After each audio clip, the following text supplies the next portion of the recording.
नमस्ते बच्चों। कक्षा 6 विषय विज्ञान और लेसन 10वां है। अब इसका अपने एक पार्ट पहली वीडियो में कर चुके हैं, तो आगे का जो पार्ट है वो अपने करते हैं। तो देखो, अपने शुरू करना है पॉइंट 10.7 से। हमारे चारों ओर गतिशील वस्तुएं, हमारे चारों ओर गतिशील वस्तुएं। इसमें आपको क्रियाकलाप दे रखा है 5। इसमें क्या कह रहा है कि उन वस्तुओं के बारे में सोचिए जो आपने हाल ही में देखी है, जो आपने हाल ही में देखी है। 10.4 अगले पेज पर जैसे आपको दे रखा है कि आप एक सारणी दे रखी है कि विराम में वस्तु आपने देखा, घर देखा विराम में, और गतिशील वस्तु आपने कोई उड़ती हुई चिड़िया देखी, मेज देखा। गतिशील वस्तु में आपने घड़ी में सेकंड की सुई देखी, घड़ी देखी आपने विराम में, घड़ी तो वही रहती है, उसकी सुइयां ही गति करती है। तो इसमें गतिशील वस्तु में आप कुछ और कर सकते हो, पंखा कर सकते हो, चलते हुए पंखे की गति। गतिशील का अर्थ है जो हर सेकंड अपनी स्थिति बदल रहा है। चिड़िया उड़ रही है, अब यहाँ थी, थोड़े टाइम बाद कहाँ चलेगी। विराम का अर्थ है जो स्थिर है, जो इस बेंच है, इस आपके कमरे के, क्लास के, ये कहाँ रहते हैं, यहीं रहते हैं। लेक्चर स्टैंड है, यहीं रहता है। खिड़कियाँ यही रहती है। तो ये सारी वस्तुएं क्या है, विराम में है। ये सारी वस्तुएं क्या है, विराम में है। तो विराम की वस्तु में आप इस सारणी को आगे तक बढ़ सकते हो। सूची में स्कूल का बस्ता, मच्छर, मेज, कुर्सियों पर बैठे व्यक्ति, इधर उधर जाते लोग आदि कुछ भी हो सकता है। इसके अतिरिक्त तितलियां, कुत्ते, गायें, आपका हाथ, छोटा बच्चा, जल में मछली, घर, फैक्ट्री, पत्थर, घोड़ा, गेंद, बल्ला, चलती रेलगाड़ी, सिलाई मशीन, दीवार, घड़ी, घड़ी की सुइयां भी हो सकती है। आप जितनी भी लंबी चाहें सूची को बना सकते हो, आसानी से बना सकते हो ना। तो इनमें से कौन गतिशील है और कौन विराम में है, इसका भी आपको पता चल जाएगा। अब देखो, इधर उधर जाते लोग, ये गतिशील है या विराम में है? गतिशील है। मेज, कुर्सियाँ, तितलियाँ, वो तो देखने पर पता चलेगा उड़ रही है या बैठी है। आपने जिस टाइम देखा, यदि उस टाइम वो बैठी है तो वो किस में आ जाएगी, और यदि उड़ रही है तो किस में आ जाएगी, गतिशील में। तो ये आपका क्रियाकलाप था 10.6। 5वां क्रियाकलाप था। इसके बाद देखो क्रियाकलाप 6 दे रखा है कि कोई ऐसा स्थान चुनिए जहाँ चींटियाँ हो। इस स्थान के निकट कागज की एक बड़ी शीट फैलाकर इस पर कुछ चीनी रख दो। चींटियाँ इस चीनी की ओर आकर्षित होगी और आप शीघ्र ही इस कागज की शीट पर बहुत सी चिड़ियों को रेंगते हुए देखेंगे। तो किसी एक चींटी के लिए जब वह कागज की शीट पर तुरंत रेंग चुकी हो, पेंसिल से उसकी स्थितियों के निकट छोटे छोटे चिन्ह अंकित कीजिए। जैसे जैसे यह कागज पर रेंगती है, आप इसकी स्थिति पर चिन्ह अंकित करते जाइए। कुछ समय के पश्चात कागज की शीट को इधर उधर हिलाकर इस पर से चीनी एवं चींटियां हटा दीजिए और वह उन बिंदुओं को देखो जिन्हें आपने कागज पर अंकित किया था को तीरों के द्वारा जोड़कर चींटी की गति को दर्शाइए। वह हर बिंदु जिसे आपने अंकित किया है कुछ सेकंडों के समय के पश्चात में चींटी ने कहाँ कहाँ गति की है को दर्शाता है। सिंपल सा प्रयोग दे रखा है कि आप क्या करो, कोई कागज की शीट लेकर उस पर आप चीनी रख के रख दो घर में। यहाँ पे चींटियाँ हैं, देखो कि जैसे ही चींटी उस पर आती है, उस एक चींटी पर आप ध्यान रखो, सभी पर नहीं, एक पर ध्यान रखो और पेंसिल अपने हाथ में रखो। जैसे जैसे वो आगे जाती है उसके पीछे वाले निशान पर अब आप लाइन खींचते जाओ। जैसे जैसे वो आगे जाती है पीछे वाले निशान पर लाइन खींचते जाओ। इससे आप देखोगे कि चींटी हर समय हर सेकंड में कितनी गति तय करती है। कोई काम का वैसे क्रियाकलाप नहीं है ये। इसके बाद देखो क्रियाकलाप 5 में वस्तुओं के समूह बनाते समय आपने घड़ी, सिलाई की मशीन तथा बिजली का पंखा जैसी वस्तुओं को किस समूह में रखा। आपने घड़ी, सिलाई की मशीन और बिजली का पंखा, इन चीज़ों के बारे में आप, घड़ी तो चलो विराम में है, ठीक है, लेकिन जो सिलाई की मशीन है, बिजली का पंखा है, तो इसको तो आप उस स्थिति में रख सकते हो। अब आपने देखे हैं कि ये पंखा बंद है, तो अब ये कौन सी स्थिति में आएगा, विराम अवस्था में आएगा। यही अपने स्विच को ऑन कर दें तो फिर ये कौन सी अवस्था में आ जाएगा, गतिशील अवस्था में। तो ये तो स्थिति पर निर्भर करता है। ऐसी सिलाई मशीन है, सीधी बंद पड़ी है, फिर तो वो कौन सी अवस्था में आ गई, विराम में।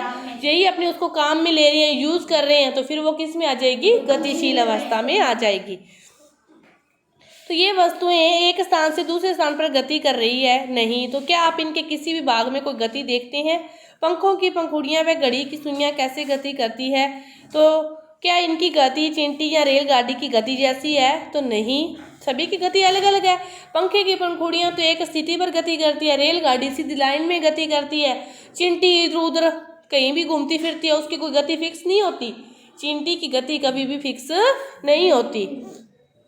तो आइए अब हम कुछ विभिन्न प्रकार की गतियाँ देखते हैं जिनसे हमें इन विभिन्न प्रकार की गतियों को समझने में सहायता मिलती है। अपने देखते हैं कि जो ट्रेन है वो तो सीधी रेखा में गति कर रही है, चींटी इधर उधर गति कर रही है, पंखे एक ही मतलब राउंड में गति करते रहते हैं, घड़ी की सुइयां भी एक ही राउंड में गति करती रहती है। तो फिर किसको कौन से भाग में रखें, इसको देखने के लिए अपनी गति के प्रकार देखते हैं। तो अगला आपका पॉइंट है गति के प्रकार। आपने सीधी सड़क पर किसी वाहन की गति, किसी परेड में सिपाहियों के मार्च पास्ट की गति या किसी गिरते पत्थर की गति का प्रेक्षण किया होगा। यह किस प्रकार की गति है? 100 मीटर दौड़ प्रतियोगिता में धावक भी सरल रेखा के अनुदिश दौड़ते हैं। तो क्या आपने अपने चारों ओर देखकर इसी प्रकार के और अधिक उदाहरण देखे? रेलगाड़ी की गति सीधी रेखा में होती है, किसी भी सड़क पर वाहन की गति सीधी रेखा में होती है, मतलब बहुत सारी गतियां हैं जो सीधी रेखा में होती है। तो इन सभी उदाहरणों में हम यह देखते हैं कि वस्तुएं सरल रेखा के अनुदिश गति करती है और इस प्रकार की गति को क्या कहते हैं? सरल रेखीय गति।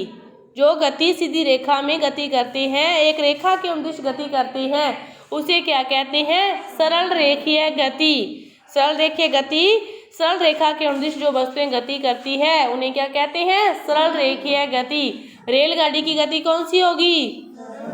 सरल रेखीय गति। इसके बाद दे रखा है आपको क्रियाकलाप 7। क्या कह रहे हैं कि एक पत्थर लो और उसे एक धागे से बांध लो। धागे से बांधने के बाद उसे क्या करो? अपने हाथ से तेजी से घुमाओ और पत्थर की गति को ध्यान से देखो। पत्थर को एक धागे से बांध कर एक धागे को ऐसे ऐसे घुमाओ अपने हाथ से, कैसे भी, चाहे ऐसे ऐसे चाहे ऐसे ऐसे पकड़ के। तो आप क्या देखते हो कि पत्थर है वो वर्त किसे कहते हैं?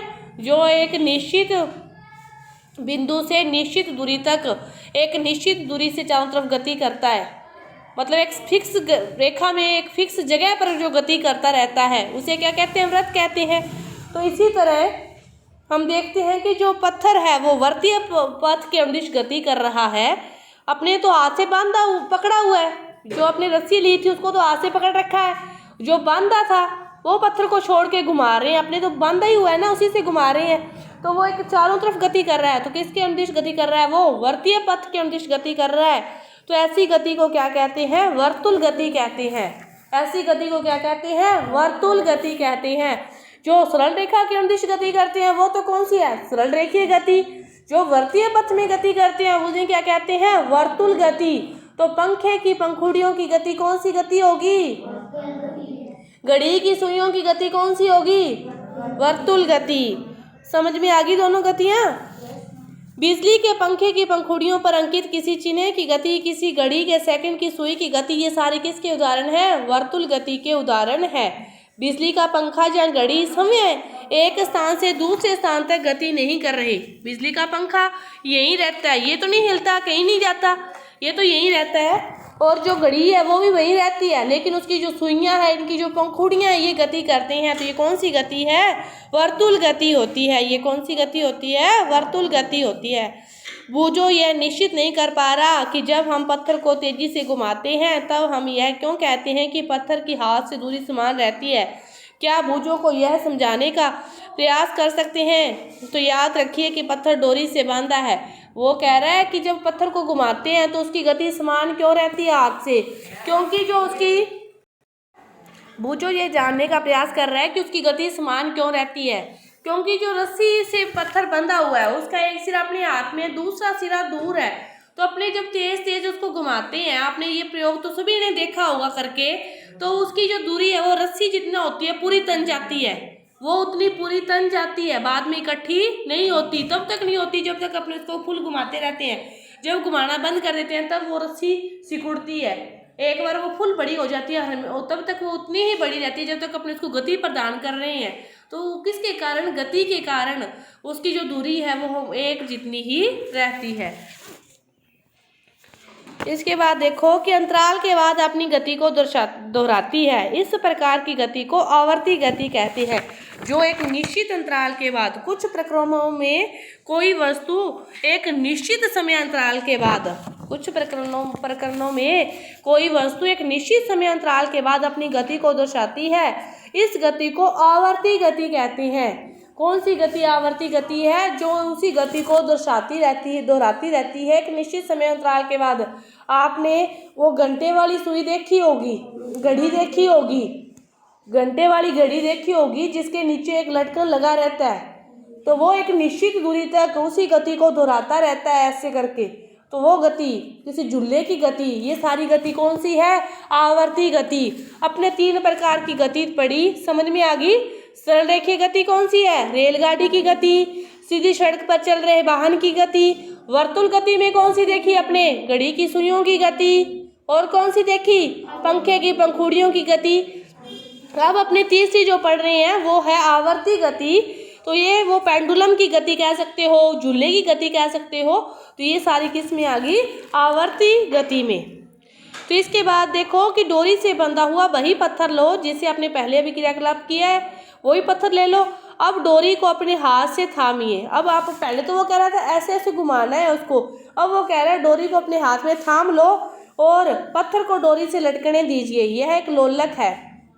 एक हाथ से क्या करो, आपने एक हाथ से तो उसको पकड़ रखा है, एक सिरा पत्थर नीचे लटक रहा है। पहले तो पत्थर को ऐसे घुमाना था, अब एक हाथ से अपने रस्सी को पकड़ रखा है, पत्थर जो है वो नीचे लटक रहा है। अब क्या करो, दूसरे हाथ से पत्थर को दूर ले जाके छोड़ दो, थोड़ी सी दूर ले जाके उस पत्थर को क्या करो, छोड़ दो।